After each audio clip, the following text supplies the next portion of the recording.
Hello, in this video, we're going to be looking at the second part of lesson 6.5 on conditions for special parallelograms.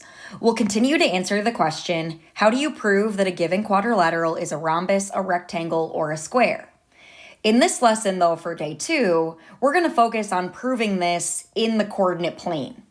Now, if you haven't done 6.5 day 1, make sure you get those notes completed first before you continue on with this video. In the first half of 6.1, we learned 2 different conditions for rectangles and 3 different conditions for rhombuses. Let's just review those here quick before we begin the coordinate geometry. There's 2 different ways we can prove that a parallelogram is a rectangle. The first is if one angle of a parallelogram is a right angle, then the parallelogram is a rectangle. And the second condition is if the diagonals of a parallelogram are congruent, then the parallelogram is a rectangle.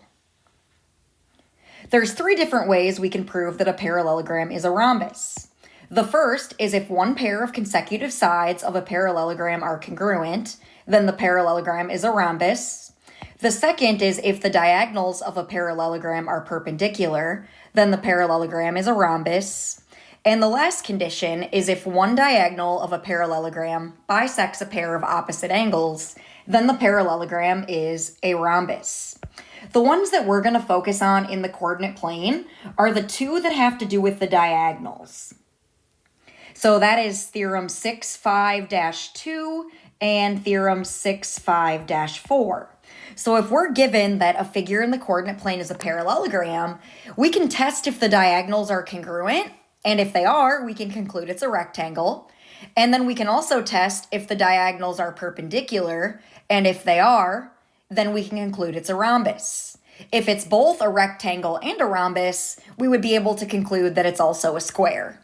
So these are going to be the 2 conditions that we focus on. It's certainly not the only way that you can prove something is a rectangle or a rhombus or a square, but it's going to be the quickest for us. Here we're going to use the diagonals to determine whether a parallelogram with the given vertices is a rectangle, rhombus, or a square, and we're going to give all the names that apply. The first piece of information that's important to know is that it's telling us that a parallelogram has the given vertices. So we do not need to prove that it's a parallelogram. It's given that it's a parallelogram. The first step here before I do my calculations is just going to be to graph it so we have a visual. So let's go ahead and plot our ordered pairs. Remember, we have x, y. So -1 on the x, +4 on the y will put us right here. And then q is at 2, 6. R is 4, 3. That's right here. And then S is at 1, 1. So double check that you've plotted those correctly. And then let's connect the dots and add the labels. So this was point P, point Q, point R, and point S. And now that I have my points plotted, I'm also going to draw in the diagonals. And now we're ready to go ahead and check to see if this parallelogram is a rectangle, a rhombus, or a square, or all of the names that apply. And again, we are going to be using the diagonals. The first thing I'm going to do is start by determining if this parallelogram PQRS is a rectangle. And if you look back to the conditions for rectangles, we know that if a parallelogram is a rectangle, the diagonals are congruent. So the first thing we need to do is check out the lengths of the diagonals. So let's go ahead and start with the length of diagonal. Let's go PR. So P is going to be my x1, y1, and R is going to be my x2, y2. And remember that the length in the coordinate plane is calculated by using the distance formula, which I'm writing right here at the top of the screen. All right, so plugging in our values, we have the square root of 4 minus -1, quantity squared, plus 3 minus 4, quantity squared. Simplify inside the radicals. The minus makes a plus, so I have a 5 squared plus a -1 squared. And then that's going to be the square root of 25 plus 1, which is the square root of 26. Now let's do the same thing as we calculate the length of the other diagonal, which is QS.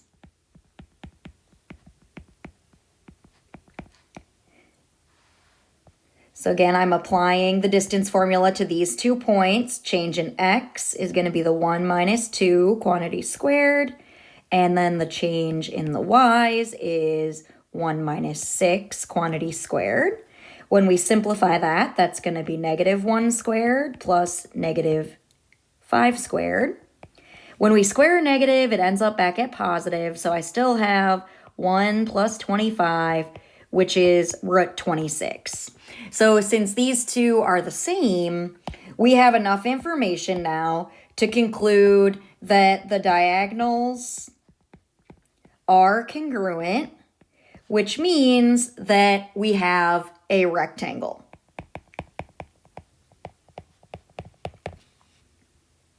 Now the next thing we need to check is to determine if it's a rhombus.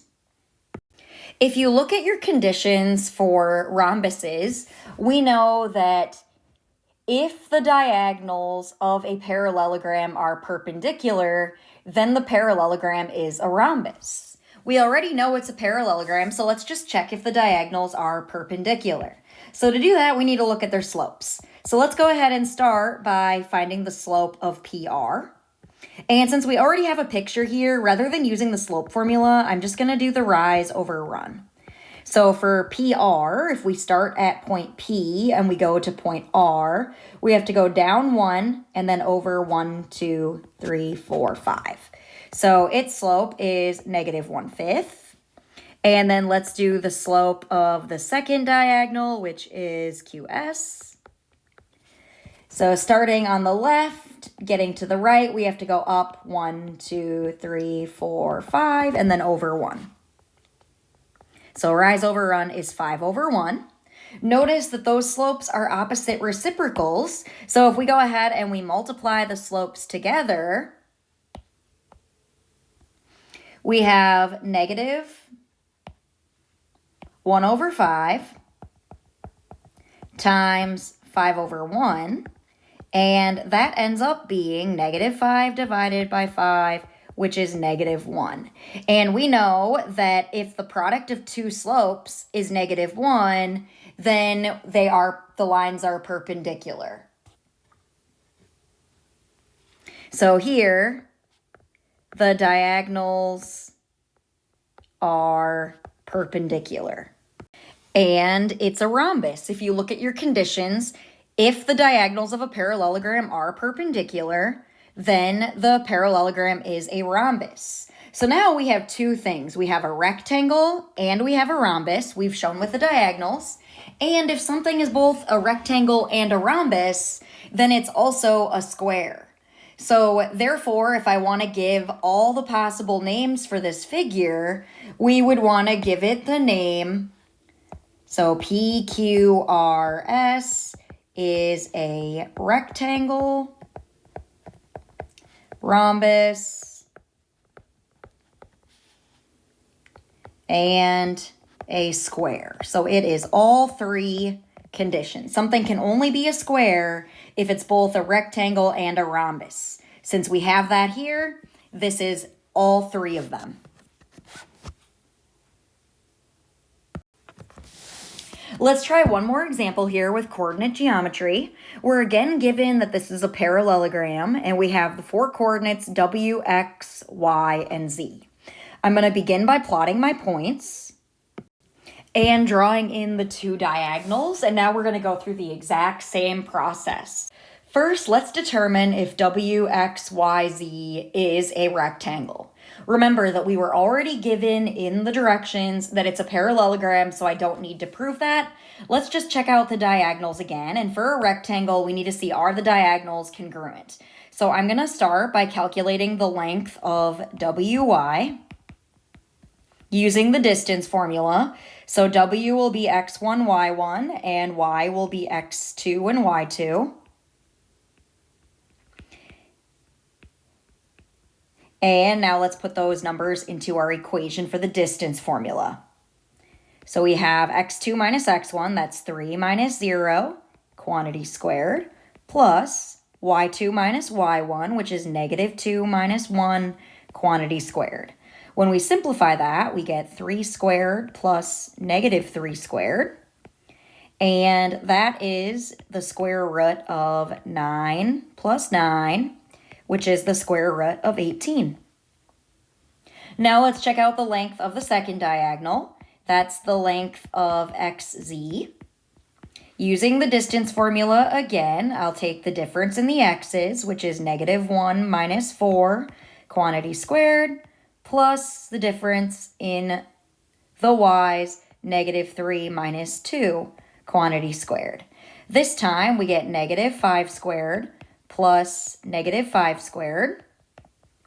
So that is equal to the square root of 25 plus 25, which is root 50.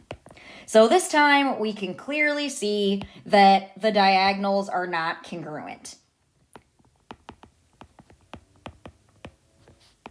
because one of them is the square root of 18 and the other is the square root of 50. So since the diagonals are not congruent, it's not a rectangle. So it's not a rectangle, and also it's not a square, because if a square has to be a rectangle. So it's not a rectangle or a square. So let's check and see. The only hope left is if it is a rhombus. So that's going to be the next step. To use the diagonals to determine if it's a rhombus, we need to check if they're perpendicular. So let's go ahead and begin by calculating some slopes. So I'll do the slope of wy, and since we already have the graph here, let's just use the rise over run again. So starting at w and getting to y, we have to go down 1, 2, 3, and then over 1, 2, 3. So the slope is negative 3 over 3, or that reduces to negative 1. Let's do the slope of the other diagonal, xz. And if I start at z and go to x, I have to go up 1, 2, 3, 4, 5. And then to the right 5. Well, 5 over 5 makes 1. Notice if we take these two slopes, negative 1 times 1, that's equal to negative 1. So the diagonals are perpendicular, which means it's a rhombus. So if I want to give this all the names that apply, the only name we can give this time is a rhombus. We know it's not a rectangle because the diagonals are not congruent. And if it's not a rectangle, it can't be a square either. So the only criteria that's met here is the rhombus, and that's because the slopes of the two diagonals have a product of negative 1, which means the diagonals are perpendicular. I hope this video helped you understand how the conditions for rectangles and rhombuses can be applied in the coordinate plane. Thanks for watching, and good luck as you finish up your 6.5 work. Bye.